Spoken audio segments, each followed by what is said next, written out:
3 signs of sensory overwhelm in highly sensitive children.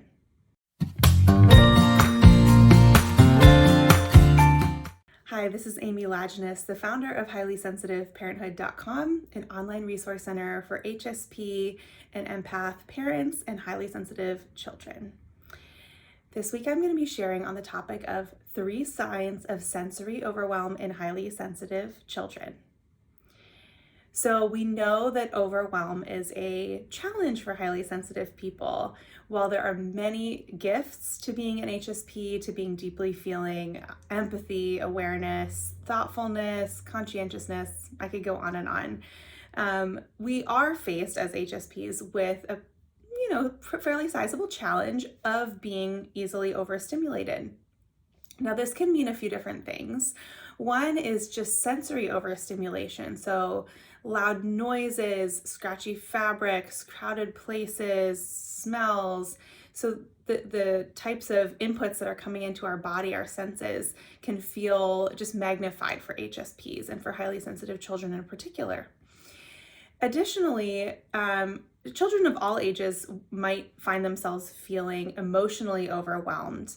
This is largely due to over empathizing. So deeply feeling other people's emotions, taking on the emotions of other people sometimes. So for example, if a friend is feeling sad, your child might feel just a real depth of sadness with their friend, or kind of spiraling into their own feelings sometimes. So let's say they're feeling ashamed that they did poorly on a test, or that they hit a friend, something like that. They might just spiral into that and just feel very overwhelmed by shame or sadness that started within them. So there's a couple different ways that highly sensitive children can feel overwhelmed. Today I'm going to be really focusing more on the sensory aspect, less than the emotional aspect though. And I'm going to name a few different warning signs that you might notice as a parent or caregiver of a highly sensitive child that might tell you, hey, my kid is a bit overwhelmed, overstimulated. And of course, when we notice those warning signs, we're more able to point it out to our kids that they're not feeling well, that they need a break or something's off, and to respond to them quickly and compassionately, avoiding getting frustrated as much as we can, and instead offering some constructive responses to whatever our child is experiencing in that moment of overwhelm. So the 3 relatively common warning signs that an HSP child is overstimulated are avoidance, tears, and big emotions. So of course there are other emotions and warning signs that might pop up as well, but these are the 3 that I'm going to be focusing on today. So let's start with avoidance. So when things are feeling overwhelming, highly sensitive people in general really have a desire to escape them, to avoid them, to just get away from them, right? So let's give the example of a child feeling overwhelmed at a loud sports event. Let's say like a basketball game.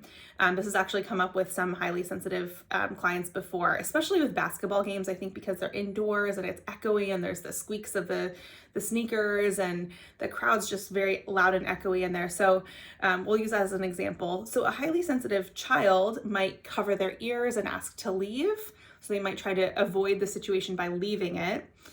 They also might just express a dislike of going. They might resist going, asking to stay home, wanting to leave and go to the bathroom. I've also seen this come up with highly sensitive kids at school, where they are, asking to go to the nurse's office or asking to go to the bathroom often, largely to just escape the intensity of the classroom and be in a quieter environment.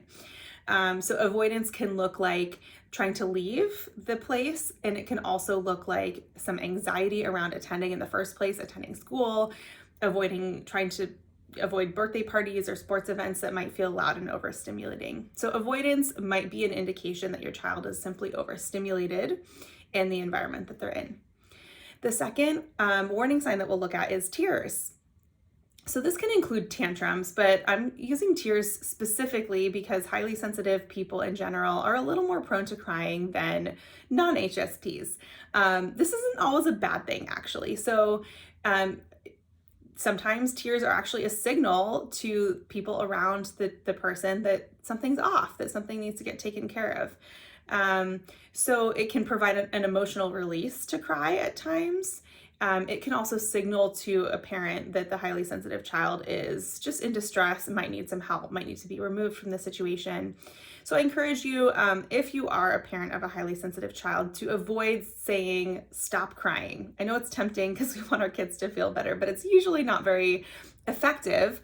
Instead, try to understand where the crying is coming from. Maybe there's just been a lot going on that day. Maybe their emotions are kind of getting the better of them. And by attending to the root cause of the tears, we're going to resolve the issue a lot more quickly than if we just tell somebody to stop crying. I actually have a whole blog on the benefits of crying for highly sensitive parents that I'll link here in the notes for this, but it's more for parents, but it dives into a little bit of research about the benefits of crying, which I find very interesting, actually. So if you yourself are an adult HSP, just know that it's okay to cry sometimes. If you're crying, throughout every day, it might be an indication of needing additional support for sure, but sometimes crying can actually be a nice release for us. All right, let's move on to big emotions. So in addition to tears, HSPs just feel things deeply, right? So it could be even positive emotions, joy, love, excitement. These are magnified for HSPs.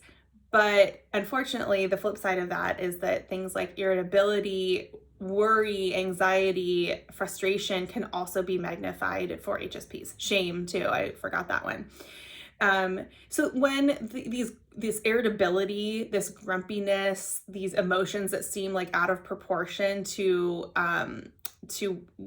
whatever the issue was, come up. So I've seen this in my own highly sensitive child where we might have done some light teasing. I'm talking really light. And it's something that 99% of the time he would think is funny. He'd laugh with us. And then 1% of the time he just bursts into tears. And that's always an indication to me that he's overstimulated in some way. So I never blame him. I'll give him a hug and apologize and, we didn't mean it. And we were just trying to have fun, but we're so sorry that you have hurt feelings about that. I totally understand. But in any case, it's an indication that something else is going on. It's usually not that the teasing was the only thing. So you can ask them. You might already know, actually. You might already know, oh, wow, we have been, we're on a trip with a bunch of other people, or they've had a really busy day at school, and then they've been at sports practice for the rest of the afternoon. Of course, they're overwhelmed and exhausted. But you might, with older kids, be able to ask them and say, hey, is something going on? It seems like it's been a long day, huh? Is there anything that we can cut down on? Just to kind of understand maybe some of the sources of overstimulation. Just communicate. It's never a bad thing to communicate with your child. So all this to say, when your child is feeling overstimulated, they might signal it through avoidance, through tears, through big emotions. And it's our job as parents to help them navigate that situation. Part of that is recognizing the overstimulation, the signs of it, the sources of it. Try to reduce or eliminate the causes of overstimulation for a child. So this can be something as simple as giving them noise canceling headphones, or offering them some solutions. My highly sensitive kid usually responds really well to taking a shower by himself, or laying on the couch and reading, or just something like that. It's just something really kind of calm, individual, where he can kind of close the door and not interact with people for a little bit. One helpful acronym, I didn't even include this in the blog, but I'm going to include it here on the video and the podcast, is Halt, H-A-L-T. And this is kind of something to run through with yourself or with your kid when you're noticing they're overstimulated, right? So Halt stands for hungry, angry, lonely, or tired. So it's just a quick kind of checklist. If someone's irritable, if we are irritable even, okay, are we hungry? Are we angry? Are we hurt by something? Is something going on that's causing us to feel this way? Are we lonely? Do we need cuddles? Do we need to talk to someone about how we're feeling? Or are we just tired? Do we need to stop what we're doing and take a rest? It could be literally sleeping, or it could just be taking a break from whatever it is that's going on. So I find that to be helpful to just run through quickly, to notice if there's any kind of quick solutions. Both of my kids are prone to being hangry, as am I. And so that first one, hungry, is often it's already resolved, right? Like the issue, the irritability is already resolved if we can get them to just eat something. So I hope this has been helpful for you. The more aware you are of these warning signs, of the sources of overstimulation, the more you can support your highly sensitive child. And of course, if you're looking for a bit more support, I have plenty of resources on highlysensitiveparenthood.com, my website, including a course, an online course that's completely self-paced called Supporting Your Highly Sensitive Child. And it's gives you lots more information about the HSP trait, how it shows up in your kids, how you can personally support them, and how you can advocate for them across various settings, including at school or in other social situations, as well as just empowering, especially for kind of school age kids and above, empowering them to celebrate their sensitivity and to work with some of the challenges that can come along with a trait like overstimulation. So it gives some nice practical details and ideas and resources on how to manage overstimulation. And you can find that all in the Supporting Your Highly Sensitive Child course, which is in the courses and resources sections of the Highly Sensitive Parenthood website. So I hope you'll check that out. And of course, you can check out my other videos and podcasts on various topics related to highly sensitive children and parents. All right, take care. For more resources, including our signature Highly Sensitive Parenthood online course, visit highlysensitiveparenthood.com.